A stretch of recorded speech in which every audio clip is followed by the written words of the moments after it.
इंद्रायणी नदीपात्रातील 36 बंगले महानगरपालिकेने पाडल्यानंतर अनेक ज्या गोष्टी आहेत ते समोर येत आहेत.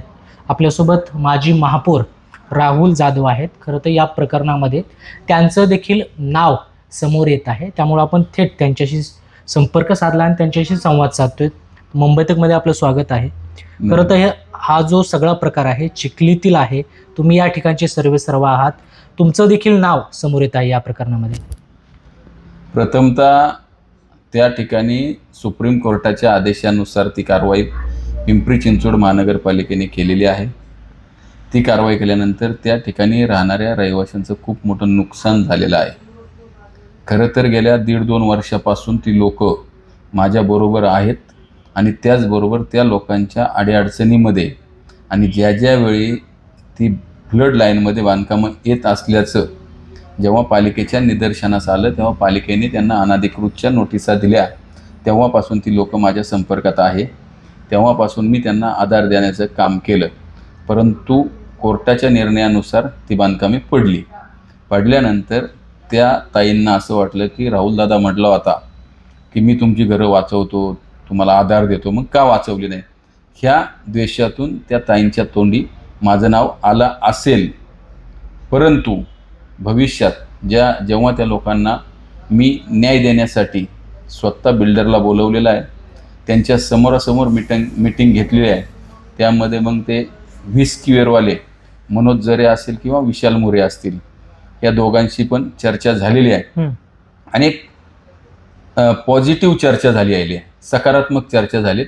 त्या चर्चेमधनं या लोकांचं जे काही नुकसान झालेलं आहे त्यामध्ये 2 पावले मागे पुढे घेऊन त्या लोकांना समाधानकारक न्याय देण्यासाठी माझा प्रयत्न राहील. परंतु आता खरं तर ही चर्चा होत असताना राहुल जाधव हेच मनोज जरेला भागीदार असल्याचं बोललं जाते. हे पहा, आत्तापर्यंत आपण जर त्या ठिकाणी पाहिलं असेल तर एक लोकप्रतिनिधी म्हणून मी त्या लोकांना मदत करतोय. भागीदारीचा माझा काही संबंध नाही. त्यामुळे ती लोक जेव्हा पालिकेच्या नोटिसा आल्या तेव्हापासून मी त्यांच्या संपर्कात आहे. त्याचबरोबर आणखी एक बोललं जाते की त्या ठिकाणी तुमचा बंगला देखील होता आणि तो देखील पाडण्यात आलाय. बरोबर, माझा जर त्या ठिकाणी बंगला असता तर मी पत्र्याच्या घरात राहिलो नसतो, मी त्या बंगल्यात राहिलो असतो. परंतु आता ते जे नागरिक आहेत तुमच्याच जवळचे आहेत, तुमच्याच भागातील आहेत, तर त्यांचा जो प्रश्न आहे तो कशा पद्धतीने सोडवणार आहात? मनोज जरेंसोबत काही चर्चा झालेली आहे, परंतु अजून काही चर्चा करणार आहात का जेणेकरून त्यांना मदत होईल? आज उद्यामध्ये ज्यांची बांधकामं पडलेली आहे त्या लोकांची आजच आमची बिल्डर बरोबर बैठक आहे. त्यामध्ये सकारात्मक चर्चा करून लोकांना जे काही नुकसान झालेलं आहे त्यामध्ये थोडंसं पुढे मागे करून त्यांना नुकसान भरपाई म्हणून, मग ते आर्थिक स्वरूपात असेल, घराच्या स्वरूपात असेल किंवा अन्य काय असेल, जागेच्या स्वरूपात असेल, अशा पद्धतीचा तोडगा आम्ही काढणार आहोत. मनोज जरी मीडिया समोर का येत नाहीत, त्यांची भूमिका का मांडत नाही?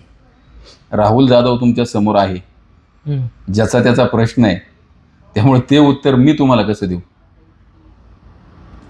यासाठी काही प्रयत्न करणार आहात की त्यांनी पुढे येऊन भूमिका मांडावी किंवा नागरिकांशी संवाद साधावा? कारण फक्त बंद खोलीतच ही चर्चा होती. ज्या लोकांचं नुकसान झालं त्यांच्यासमोर मनोज जरे 10 वेळा आलेले आहेत आणि त्यामुळे त्या मीटिंगला मी स्वतः होतो. त्यामुळे कदाचित उद्या त्या लोकांचं समाधान झाल्यानंतर मनोज जरे स्वतःहून सुद्धा तुमच्या समोर येतील, विशाल मोरे स्वतःहून तुमच्या समोर येतील. त्यामुळे असा काही विषय नाही, त्यांची चर्चा आज होईल, त्यानंतर उद्या ते स्वतः तुमच्याशी संपर्क साधतील. तुम्ही खरं तर भाजपचे नेते आहात, माजी महापौर आहात. शहरातील नागरिकांना, तुमच्या प्रभागातील, तुमच्या भागातील नागरिकांना काय आवाहन कराल? कारण अशा पद्धतीनं नागरिकांची फसवणूक होते. हे पहा, जे काय झालं आजपर्यंत ते झालं, पण इथून पुढे लोकांनी सतर्क राहणं गरजेचं आहे. काय काळजी घेतली पाहिजे? कारण पूर रेषेत बंगले बांधण्यात येत आहेत आणि त्याला महानगरपालिका प्रशासन पाठिंबा देते, राजकीय नेते पाठिंबा देत आहेत आणि अशा पद्धतीनं मग मनोज जरेसारखे बिल्डर उभे राहत आहेत.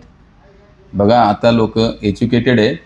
लोकांनी आपली काळजी घेतली पाहिजे, आपली कुठं फसवणूक नाही झाली पाहिजे, या पद्धतीनं त्यांनी लक्ष देऊन कामं केली पाहिजेत.